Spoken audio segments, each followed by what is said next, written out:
Welcome, viewers and listeners, to another edition of CHP Talks. I'm here today with Darshan Maharaja. And Darshan, thank you for joining us today. Oh, thank you for having me, Rod. It's really a pleasure to have you with us. And for the folks who may not know who you are, a little bit of background here. Darshan Maharaja, growing up in India, he witnessed the transitioning of that country's economy from an avowedly socialist one, with the government owning outright certain sectors of the economy and excessively regulating what private enterprise existed, to a significantly much freer market economy. On the political front, Darshan saw the evolution of Indian politics from the overwhelming dominance of one party to a splintering among many regional and ideological parties. Darshan is of the opinion his experiences on these two fronts are very relevant to the Canadian landscape of the 21st century, and I share that opinion, Darshan. After becoming a chartered accountant, Darshan worked in India, Africa, and the Middle East, with some exposure to Central Asia as well, before moving to Canada. The years of living in many different societies and cultures were of invaluable educational value, helped Darshan understand the nuances of divergence between diverse cultures. These two aspects are of immediate and increasingly urgent importance in today's Canada. Again, I totally agree with that sentiment. Darshan is not a member of any political party or any other social or ideological organization. So, Darshan, again, thank you for taking the time to be with us today. I know that our viewers and listeners are going to appreciate your insights, and today, especially, we're going to be focusing on MAiD, medical assistance in dying, or as some call more bluntly, assisted suicide. So, Which it is, yes. I became aware of you, Darshan, through our social media assistant, Anna Maris, who has repeatedly brought some of your great articles to my attention. They're wonderfully written, very articulate, very thoughtful, and thank you so much. People can visit your site, Darshan Maharaja, and get your insights. Is that the best way to? You want to give the web address for that? Yeah, it's darshanmaharaja.ca. Darshan. I also have a podcast which is available on Spotify, on Google Podcasts, and on Podbean. It's called Our Canadian Journey. And on Twitter, of course, I'm Theophanes Rex. That's TheophanesRex. Okay. Wonderful. Oh, I've got phones going off here. Sorry about that. Usually no problem. It's off, but didn't do that today. So anyway, Darshan, particularly you've written a number of articles on medical assistance in dying. One of your most recent ones had to do with coercion.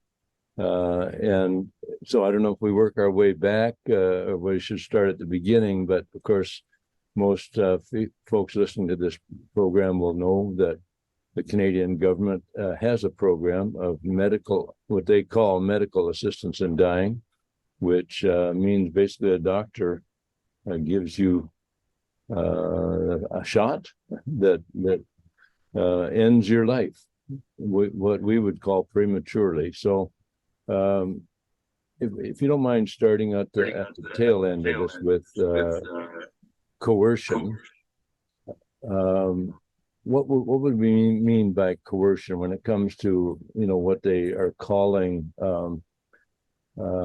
bodily autonomy? They try to cloak it in terms that you have the freedom to decide to kill yourself with a doctor's assistance and at government expense. Where does coercion come into the picture here? What do you think would motivate a society to begin making taking coercive actions to encourage people to kill themselves ahead of their time? Rod, one problem is that when it comes to issues like assisted dying or several other issues, including the COVID vaccine. A lot of Canadians are taking a very narrow view of the definition of the term coercion. Specifically for COVID vaccine, I've been told numerous times, too numerous to count, that as long as someone was not physically held down and forcibly given the injection, it wasn't coercion. That is, of course, wrong. Coercion can be applied in so many ways, including very subtle ways. So, in the context of MAiD, the way I am seeing it is all these opinion polls coming out showing that 1/3 of Canadians are okay with giving MAiD to homeless people, for example. That happened a few months ago.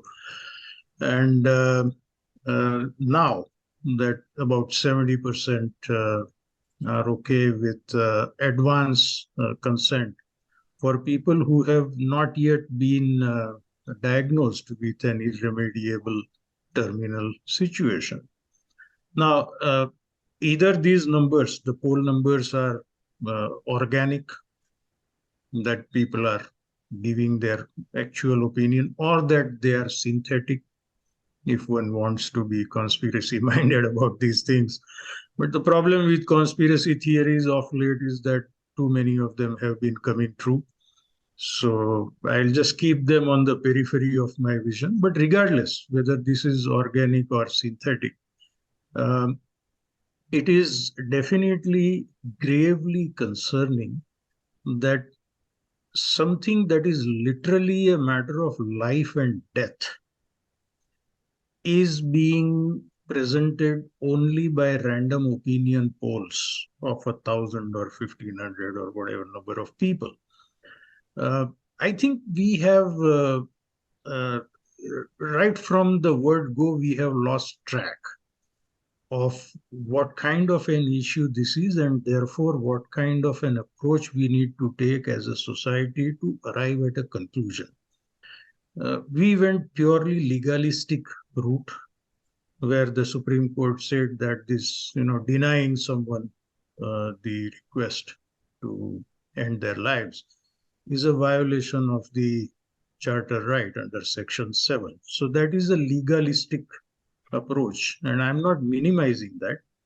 What I'm saying is that the legal position cannot be the only consideration, especially when it comes to a matter of life and death.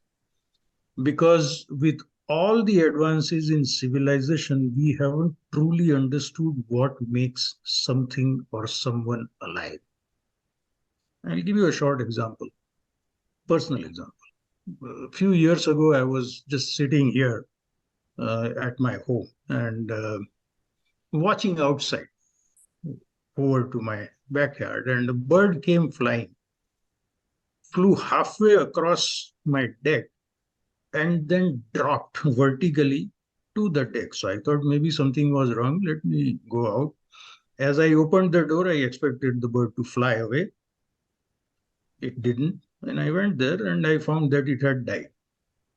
So the split second before, when it was in full flight, it was basically, in terms of physics, chemistry, biochemistry, whichever way you want to look at it, the same entity. But a split second later, it wasn't alive. So what was it that changed? We don't know. Right? We have not yet settled on the question of when something that is living comes into existence, more popularly known as when does life begin. Yes. For the longest time, everybody was in agreement. Now a lot of doubts have come in over the past few decades, and both sides are entrenched in their view, whether life begins at conception or at birth. And there is no closing the gap between the two. So with all these unresolved questions, inquiries, and disputes, taking a purely legalistic approach on assisted dying uh, was suboptimal. As I said, legal argument has a role to play in this, but it's not the only argument. There are other arguments. Problem is, and this is probably more accentuated in Canada or in the Western world than it is elsewhere. But it has become fashionable to view religion with derision. People are derisive of any argument that comes from a religious position. Whereas the fact is that understanding the world around us, understanding ourselves, including what is inside us, has been an ongoing process ever since the dawn of time. Yeah.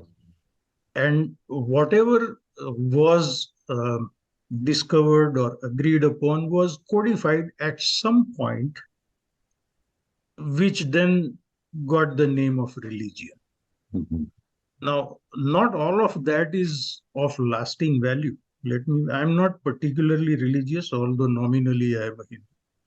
I am open to re-examining the most fundamental of the beliefs and teachings of religion. And if they still make sense to me, that's fine. I'm not going to reject something just because it is old.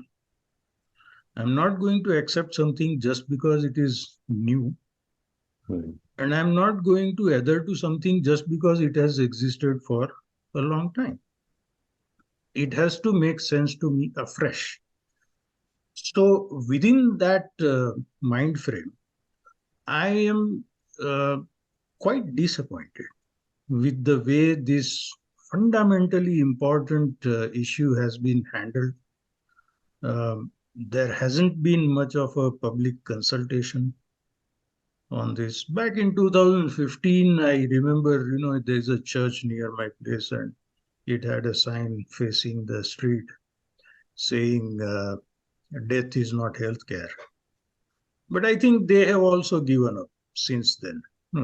All the religions, I'm not necessarily focusing on Christianity here, but they have given up the fight or given in that this is going to happen and it's going to keep expanding.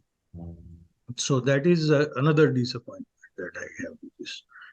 But I'm seeing this reach a level of social contagion now, where, and this is also deeply rooted in human nature, where something is harmful, but it gains wider and wider acceptance. Mm-hmm.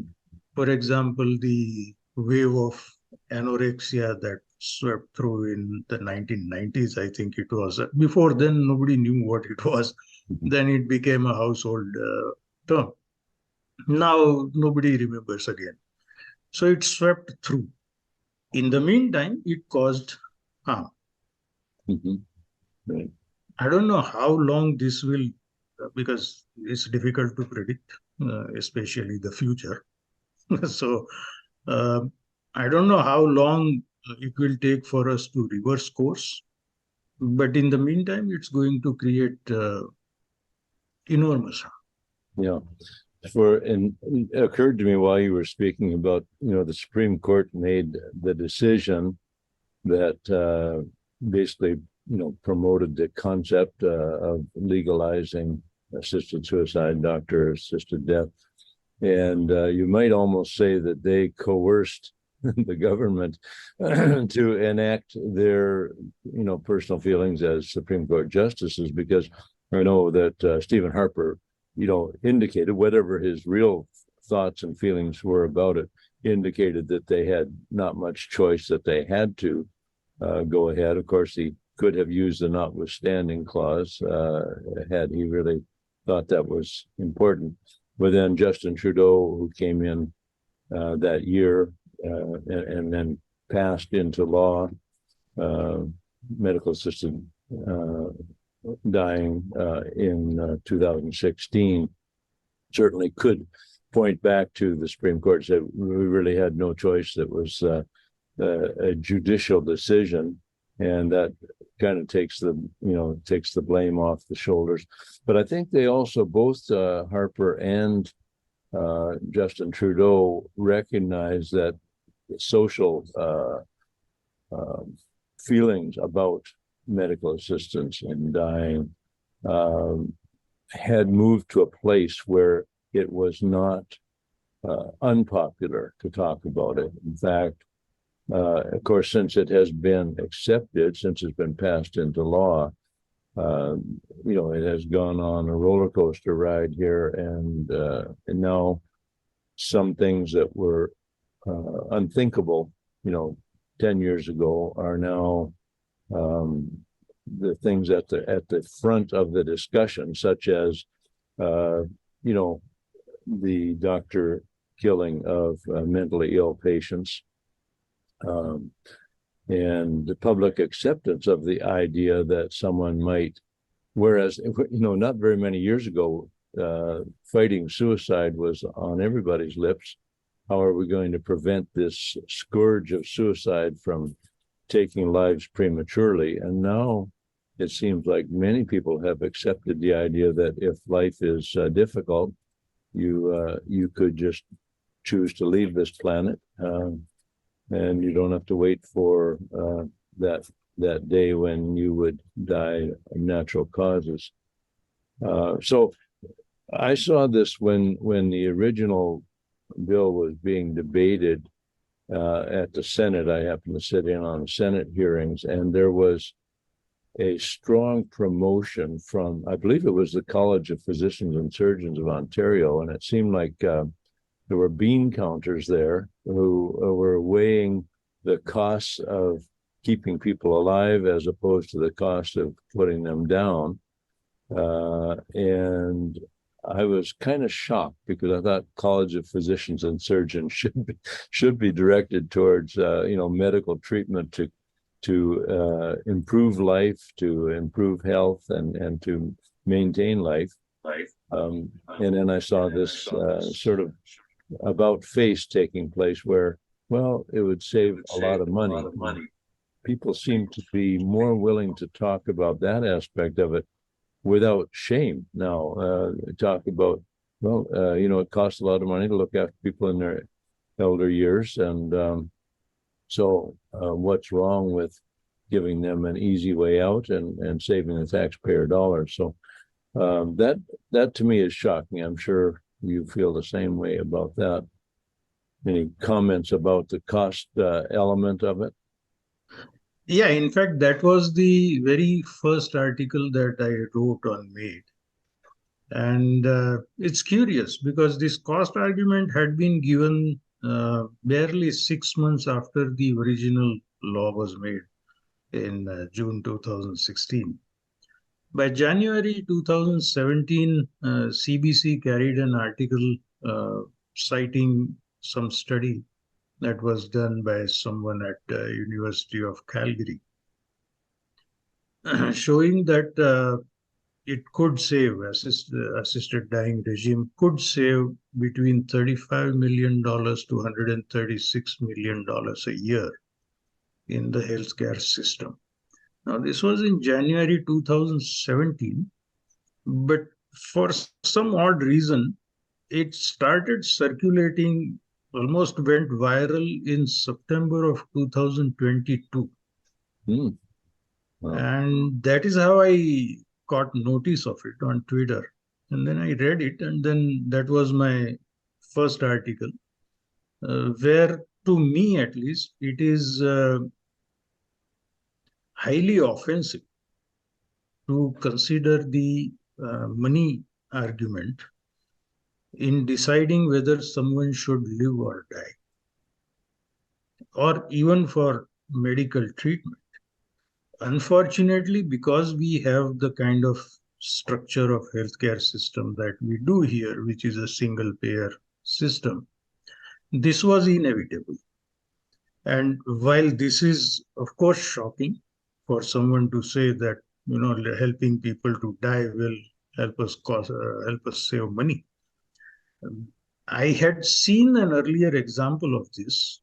This was probably back in 2018 or thereabouts, when an indigenous girl, I think from Alberta or Saskatchewan, her dental treatment was going to cost $6,000.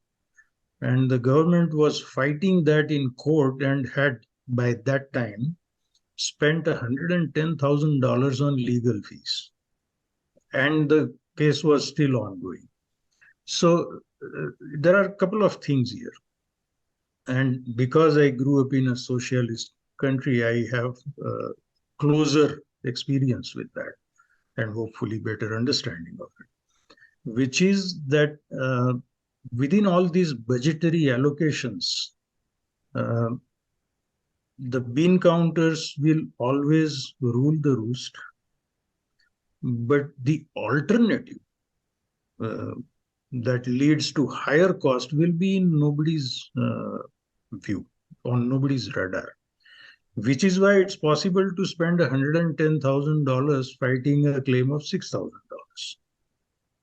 To an average person, and certainly in the private sector, they would have settled it at some amicable amount instead of. But here there is a sort of a lobby or vested interest or whatever you want to call it, which finds a reason to leech off more public money for its own benefit. And as long as that $6,000 claim is outstanding, they get to leech off more and more. Similarly, in this assisted dying issue, now, and I wrote about this in one of my articles, that you now have sectors of industry that benefit from this regime. So for them, it is additional revenue.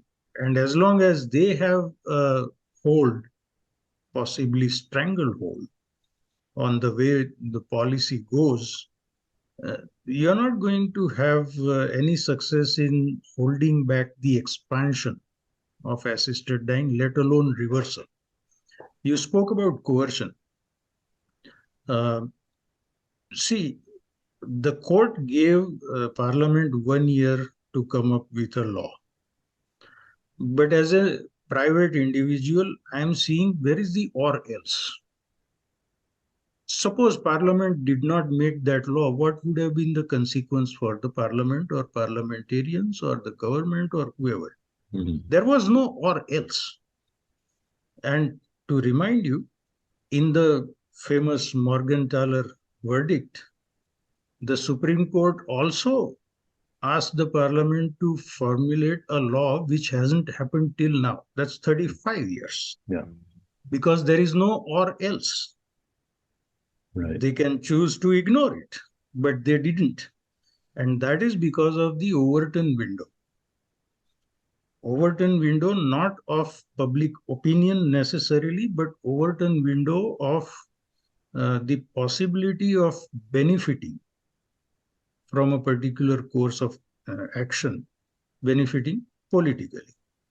Which is why the Parliament was in a hurry to meet the deadline. And, they all make all these pious statements with somber faces saying, hey, the court has given us a deadline and we have to give it. We know how seriously you take the court. Don't give us that cock and bull story. So that is how the other Overton window was opened. That what was previously unthinkable was now official policy. That people who are death could only be natural. I mean, that's a separate issue, but barring accident or, things like that, in today's world, death for humans is always natural. Now, you expanded that to people whose natural death is not reasonably foreseeable. And in the horrific style that is characteristic of officialdom, they call it track to May, as if it represents an improvement. But there are serious arguments to be made from either side. So don't tell us as a fact that it is an improvement. Let's settle that argument first. So, I mean, this is a contagion, as I said. Depends on how far the wildfire goes until it burns itself out. Well, the survey that you sent me yesterday, Ipsos survey, of course, as we discussed earlier, the questions even that they asked were quite biased and probably designed to lead people to say what the Ipsos surveyors wanted to have said for whatever reason. But their first statement highlighted says, support for MAiD and advance requests among Canadians remains strong, with only minor decreases despite increased news coverage and debate. So they're sounding like there's a lot of debate going on, but still Canadians agree with this. So there's some shocking numbers there. I don't totally trust these numbers, but they're not completely made up. I'm sure that they're not just fabrications, even though they led people to say the things. They say 71% of those they surveyed support the ability for mature minors to request and be eligible for MAiD. They say 80% support access to MAiD for those suffering solely from a mental illness. Now that is shocking. That means if they're correct, if those are real numbers, 8 out of 10 Canadians think that people with mental illness should be put on a sort of a fast track to having their lives taken, rather than having serious and sincere efforts made to mitigate their mental illness. And then they talk about, of course, and this gives a hint to the bias of the survey people, but they say they consider MAiD as part of the full range of healthcare services.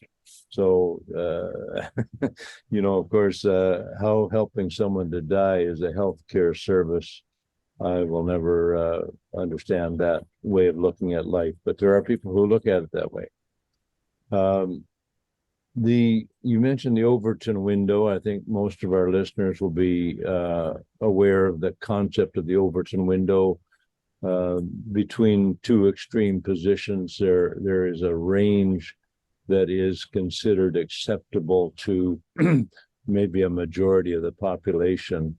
And of course, this whole discussion began with someone at the far end of physical suffering, I suppose.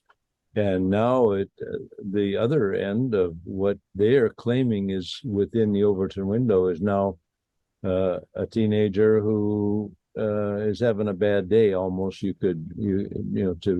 go to the other extreme, and people who going through a period of time when their mental health is being impacted, that if they wanted to end their life, a doctor would help them do it. That's kind of the extremes there. But what's significant is that public opinion has been dragged through the Overton window, or has been engaged in such a way by the legalization and promotion of the topic of doctor-assisted suicide to accept things that we would not have accepted 10 years ago. Yeah, see, again, taking a purely legalistic view is problematic for this reason. If accessing assisted suicide is a charter right, then you cannot prevent someone from putting up a billboard offering that service, because it is attached to someone exercising their charter right. And denying the permission to put up that billboard can be interpreted legalistically as reducing access to a charter right. Wow. So, see, then this is one point that I have made repeatedly in my articles, which is that from time immemorial, it has been a subject of debate when it comes to ending a human life by human intervention. And people have tried, often failed, sometimes succeeded in devising some kind of a structure of rules and regulations where this could be decided.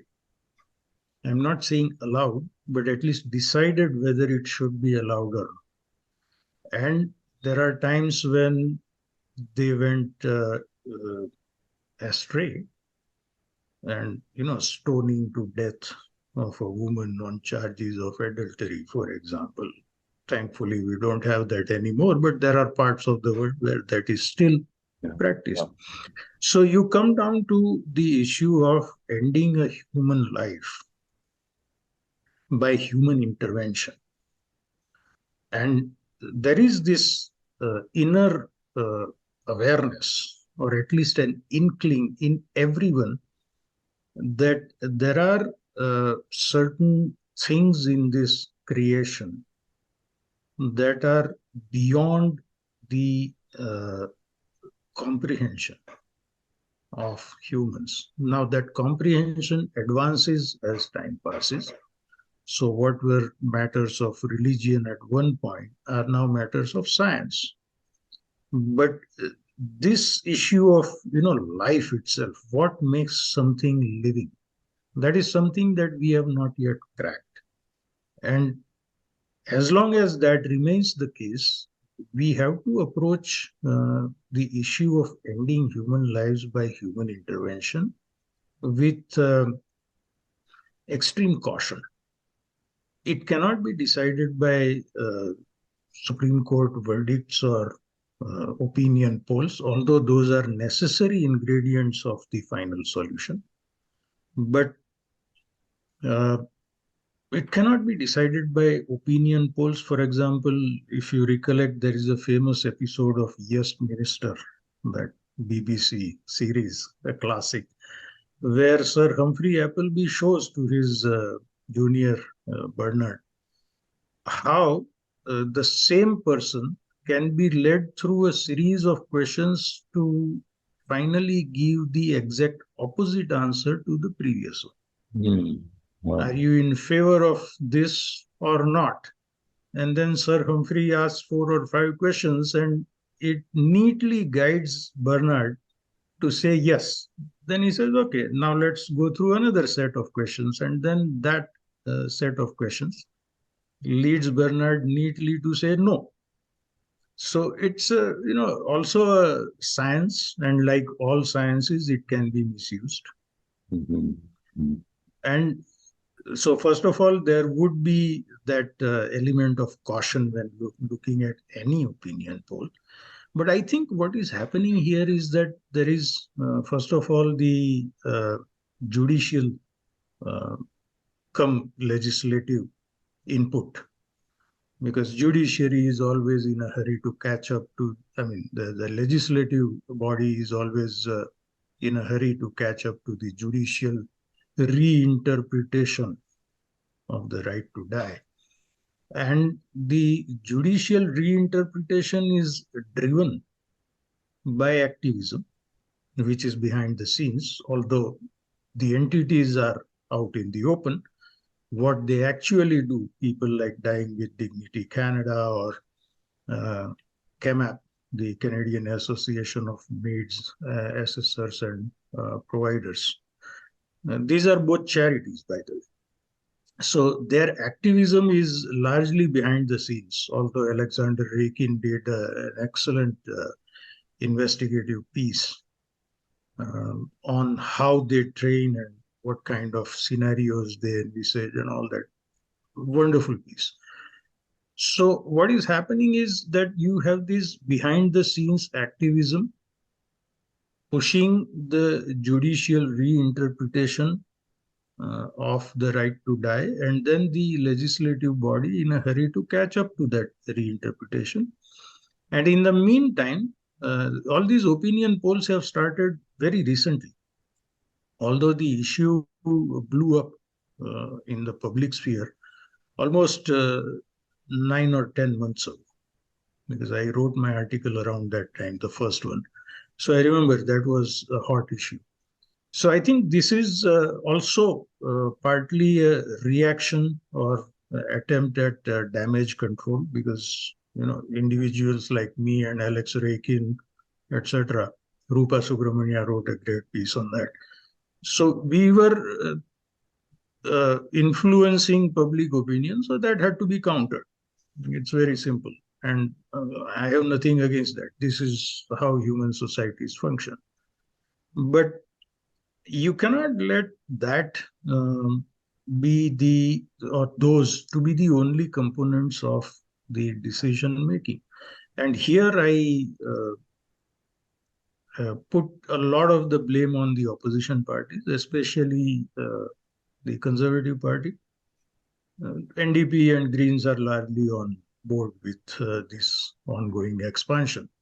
But Conservative Party should organize on its own public events where people can benefit from each other's ideas. They can explore jointly, so that you have a groundswell. This is not going to be dealt with in the parliament. I have read the proceedings of the committee meeting, and doctor after doctor kept saying that we cannot ascertain with absolute guarantee whether a mental illness is irremediable or not. Hmm. But even then, the expansion is going to go ahead. They just bought 1 year, and Minister Lametti said very clearly on CBC's program.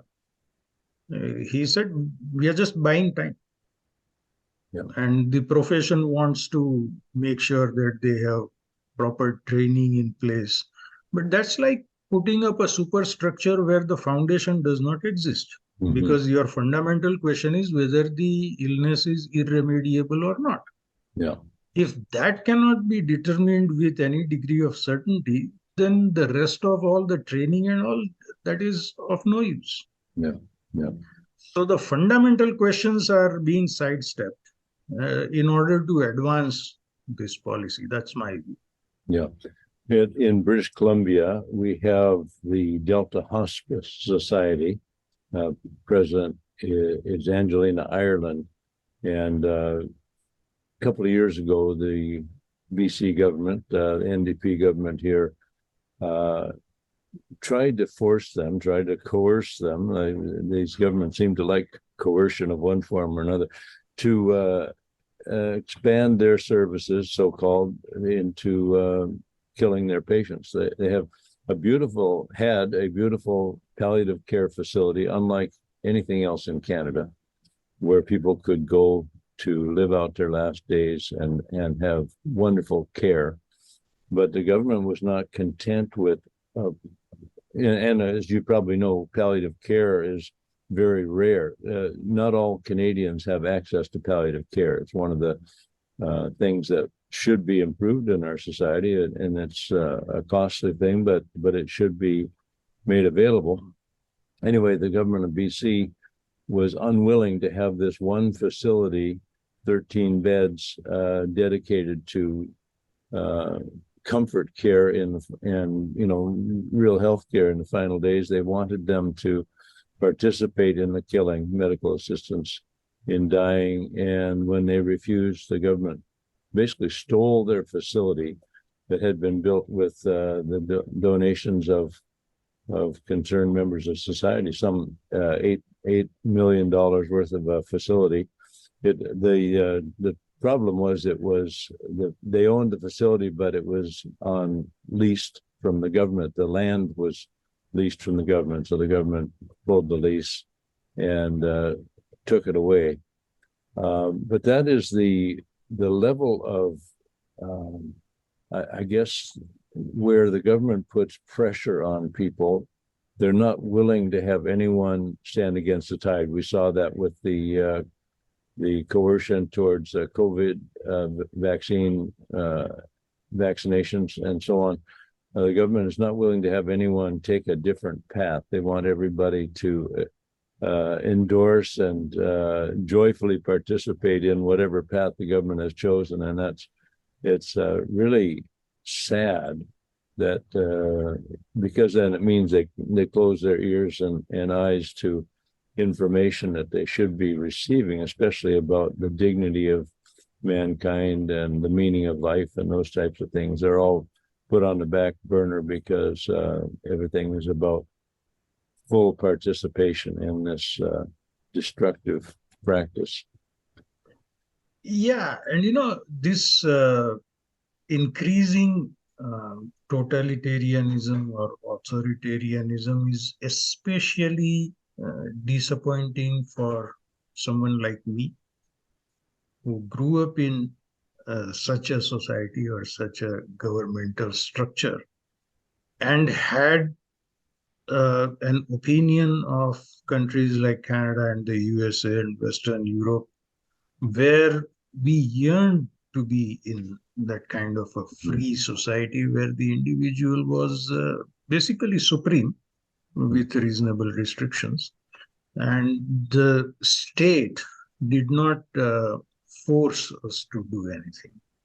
That was the rose-tinted view that we had when I was growing up through my young youth and, all the way until I came to Canada. And even then, there were aspects of it that I thought were authoritarian. And maybe it's because I didn't know, I wasn't fully familiar with a lot of things as I am now. But this is a complete letdown for a first generation immigrant like me who grew up in a similar restrictive authoritarian government structure. And I don't know whether this is increasing or not. Maybe you are better placed to make that assessment, with longer time in Canada. But in the current time, in real time, it is increasing. And I mentioned in one of my articles that over maybe at some point in the past 50 odd years, Canada went from being a ruggedly individualistic society to trenchantly collectivist. Yeah. So what happens is that when things like this get promoted, whether it was coercion for COVID or expansion of MAiD or you name it, carbon tax, there are so many things where offering a dissenting opinion makes you a villain. Someone can disagree all they like, but here they are disrespecting my right to have a different opinion. That is where, just as you have internalized racism or internalized misogyny, we have internalized totalitarianism among a lot of Canadians. And that is a far greater challenge than dealing with a totalitarian government, because government can be voted out and hopefully replaced by one that reverses the course. But when this mindset has entered the, inner thoughts of so many Canadians, difficult to change that. Well, that sobering thought, but I think that's a good place to leave this and let our listeners meditate on that. It's one thing to have a tyrant or a tyrannical government at the helm dictating what we can and can't do. It's another thing when the people themselves have become so accustomed to that they continually choose, even at the polls, to remain under the thumb or under the boot of such a dictatorship. So, Darshan Maharaja, thank you so much for joining us today. It's been a real pleasure having you on. I'm going to continue reading your great articles that you write so well. And for folks, again, who want to visit your site, it's darshanmaharaja.ca. That is correct. And your podcast, again, give us that address. Our Canadian Journey. Our Canadian Journey. It's on Spotify, Google Podcast, and Podbean. Wonderful. Thank you very much. God bless you. And we look forward to better days ahead. There's nothing on the horizon that tells me that it's going to be better. Just that we know that if we continue to go down this slippery slope into the dark abyss, more Canadians will be making bad choices. So we want people to be able to choose life and to choose freely to drink from the water of life and remain here as citizens, not to be prematurely expelled from this planet. So thank you. Lord, for all the gloomy tone of my writing and audio podcasts, I remain an optimist, because unexpected things can happen. They do happen, and they have happened in far more daunting circumstances. If one happens to be religious, one can say that God moves in mysterious ways.